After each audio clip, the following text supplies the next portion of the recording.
Hey, everybody, listen. I want to talk about the other side of homelessness that people don't talk about. And what I mean by that is like, let's say a person becomes homeless, displaced, and they go and stay with family or friends or people that they're familiar with, people that they know. And you're thinking, okay, listen, you're going to be good. You got family, you're going to go and stay with them, you're going to be good. But that is not always the case. Listen to this brief clip and what this young lady has to say. I look in her eyes and I can see, very pretty girl, I can see the sadness. So listen to what she is experiencing as she's living with someone. I'm honestly and truly just at the point right now where I would rather just go stay at a shelter. The way I have been treated while I've been here is like it sucks. I constantly feel like I'm unwanted here and that I'm a burden. Um, Mind you, after that conversation, the case is like I don't turn on the lights. Like I use the bathroom with the lights off. I use my phone light for almost everything. If I'm cold, I just put on my clothes. I don't use the space heater. I make sure I wash every dish that I use afterwards. Like I make sure I don't leave any trace of basically that I've been there. Not wow. Piece of hair or nothing. Um, I just try to make sure basically I'm invisible. And that's just like killing me. And that's how it goes. I can understand that when you're staying with.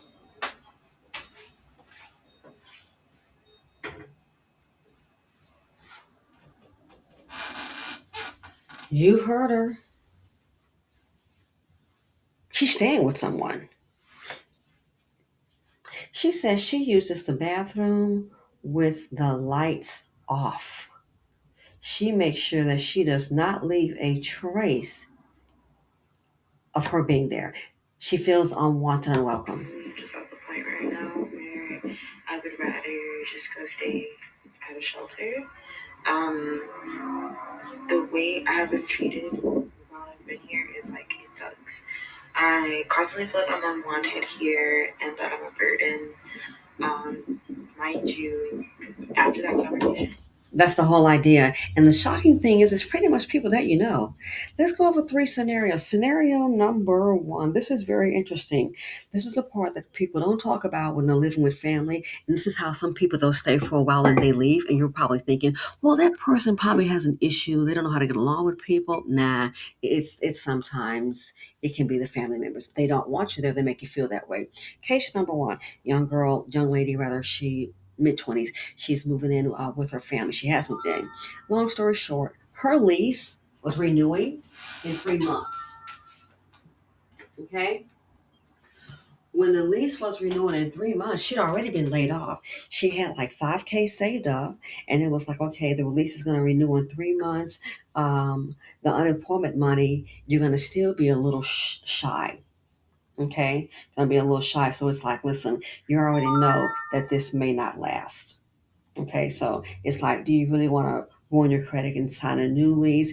And again, the lease did increase. So she was like, well, I'm like, if you can go stay with somebody, that might be the best thing to do. And that way you can kind of conserve the money that you do have. I did say, don't tell nobody what you've got.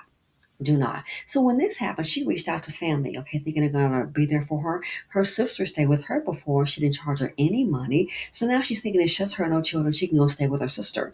She calls her sister, and her sister let her know. First of all, the sister now she's on her feet and has a man. So you definitely can't come here. Oh, there's no room for you. You mean I can't sleep on your sofa? Girl, I don't think about that, but it's just really not no room for you. She calls a friend. Friend is the exact opposite.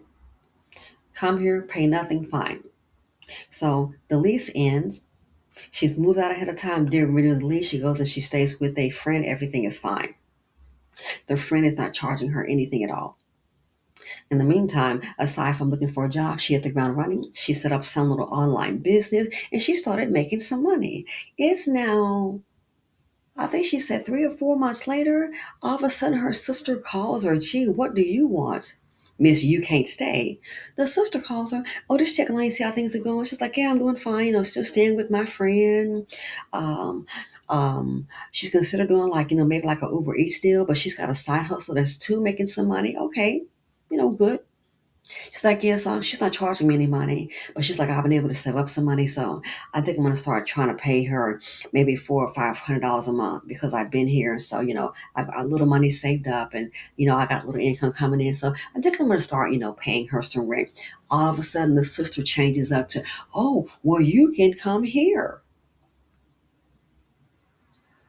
So see, initially, she must have thought she didn't have any money. But now a person can pay rent, can pay something to a friend. Oh, now she can show up. It's in these troubled times you're gonna find out who you're really dealing with. Fast forward, you're thinking, well, maybe she just called to check on you. And I thought, I'm not trying to be funny. If a person's facing homelessness, don't come calling me no 3 or 4 months later. How am I doing? You no. I said the fact that she said no to you and then she ghosted you, and now 3 or 4 months later, so it comes to turns out that I guess that man didn't work out, and he ended up stealing from her home thousands of dollars. I'm talking about, someone said it was between, like, when I guess the items that he stole, um, it was like maybe like around $8,000 when you add things up. He stole jewelry, family heirloom. He even took some of her furniture. So my thing is, she should call the police and just file a police report and contact the insurance. Of course, you don't want to do that because you don't want to get him in trouble. So basically, what she was trying to do, she had already circled the wagon with other family members, trying to save up some money to get somebody to help her to replace her items. You got to be kidding me. So that's why she really called. It wasn't about being caring. It's called, oh yeah, that didn't work out, and I'm negative thousands of dollars in my home. So that's why she called. It wasn't about caring. It'll show you who your family and friends are. Let's go to case number two. So, case number two, the same thing. You have a young woman who lives with her relatives, her sister and the husband. They're a married couple and they have children. She's staying there, so she thought free. And you're thinking, well, hey, you're in a safe environment. You got your sister or husband, they got a family. And my thing, we need transparency. So, here's where the drama began. She's at home looking for a job, and she's trying to find some kind of, I guess, like side hustle. I get it, go make some money. She's at home. The sister calls her, hey, can you pick up the kids from the school? Now, these kids, when they leave from school, they go to what's called an after school daycare program. So after school, you go to school, regular school, then a daycare program. And so the parents come pick you up. It can be expensive. You're looking at like $300 every 2 weeks because they're there for like maybe 2.5 hours, somewhere in there. And you got to pick them up by a certain time. So you get a discount rate. You get a certain rate. The sister asked her to go pick up the kids. She's like, okay, thinking for the night. She's like, well, pick them up from the school. Oh, you mean nigger? No, pick them up from the school. Okay. And girl, you get them home, you think I can get them a little bite to eat? Sure, no problem. So she does that. Next thing you know, they come home. Yeah, she and her husband been talking. Maybe you can pick them up on a daily basis. Now, people said, that's not a problem. We need to have a conversation about this from the get-go. That can be a determining factor because she knows other people. So now they want you, so I'm like, what if you find a job? So now they want you to pick up the children 5 days a week from school. That'll cut out the daycare and then kind of get them some food going. And you're thinking, you know what? For a while that might can work, but if she gets a job, she got to go ahead and do what's best for her. Again, why didn't you not have the conversation prior? Okay, because she's staying free. So people say, well, she needs to do something. It needs to be transparency from the word jump. Okay, past weekend. What happened this weekend? Why are you upset? She has no children. She's out. It's now going into the evening. She's been out with some friends. And so they've been out and had some pizza. And then they're going to a movie. The friend's paying, for the movie, what have you. So she's going to tag along with them. The sister calls her, hey, where are you? She's like, oh, yeah, just out with some friends. She's hanging out with Desiree, whatever these little young girls doing, hanging out. Oh, you're not at the house? Well, clearly she's not at the house. You can hear a whole lot of people in the background. She's like, no, we just had pizza. We're getting ready to go. We're gonna go check out a movie. Oh, I thought you were at the house because we stepped out and we're about to go have dinner. We thought you might be able to keep an eye on the children. Oh. So she's supposed to just cancel her movie, which she did not, and kind of keep your children. So now you're doing daycare. Sounds like you looking for a nanny or Mr. Belvedere. It sounds like you're looking for Mr. Belvedere. My thing is, I understand pitching in, but you need to have transparency from the get go. So already you've moved in, so now you got a deal where they want you to pick up the kids 5 days a week, get the kids some food. Then when they go out, oh, then you got to be at home to go ahead and watch the kids. No, so you're thinking, people think, oh, that's a good family. Nah, not really. Sometimes people, your own family, you're going to find them out. They'll let you in for one reason, to use you. Like the first one, that right there, it wasn't a go. It wasn't an invitation to come and stay until the boyfriend had dumped her behind after he stole from her, leaving her thousands in the negative. And then she realized the sister can pay 4,500. All of a sudden, oh, now you can come. That is not genuine. That's called a user and a loser. She been played by her man. And so now you need a woman to go ahead and try to make up the difference. And I wouldn't even trust it because she gets a new man, she may act up again. Lesson number two. You want somebody to pick up the kids on a regular basis for staying there? Why weren't you transparent from the get-go? No, it's called drawing you in, and then, oh, you don't have any options. So guess what? They feel they have the upper hand, and you'll see how people will treat you. That's who they are. And you wonder why some people, I'm going to go ahead and just leave because, yes, this is a part that no one discusses. Oh, well, you're staying in my house, like my homegirl. Back in the day, never forget. She was going through a whole lot, a divorce, lost her job, but she found another job, and the child support wasn't coming through. Fast forward, she goes and stays with her aunt. Um, Something happened with her car. I had to put the car in the shop. So she borrows the aunt's vehicle for one day, just to go to work one day. Driving that vehicle, the brakes started not screeching, but like grinding. Okay. Anybody know a little bit about cars? When those brakes are grinding, it first starts like with a little screech, and then as you keep on driving, I think those pads may wear, it starts to grind where it's like the brakes are gone.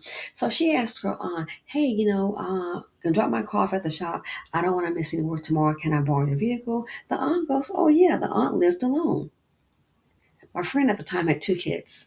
So the kids got their own, and so she slept on the sofa. She borrowed her aunt's vehicle to drive to work that one day, and the brakes was just grinding like crazy. She drove home and told her, "Hey, you need to get your brakes looked at because I was driving the vehicle, and it was just making a whole lot of noise. It was like grinding. It was really, really bad." The aunt did not say anything. So now she's home from work, feeding the kids. It's later on that evening. She's on a sofa where she's sleeping temporarily. The aunt took the car and went run an errand, came back home, waking her up yelling, "You messed up my car! You messed up my car! What? You messed up my car! You messed my brakes up! You gotta pay to get my brakes done." It was a little like $430 something to get the brakes done. And what does the loving aunt tell her? She's like, "Listen, I only drove the car one time that they were already messed up. Brakes just don't start grinding. It's a process. They don't just start grinding unless you've been grinding. They don't just start, oh, the brakes gone bad today. No, in my experience, and I have had more than one vehicle, and it doesn't happen like that. They start to make a little sound, then the worse it gets. So when it starts grinding, sweetie, you need some new pads. You might need to have the rotors turned or something, but those brake pads are gone. "You did this to my car." She told her, "You're either going to pay for a new brake job or I'm going to throw you and your kids out."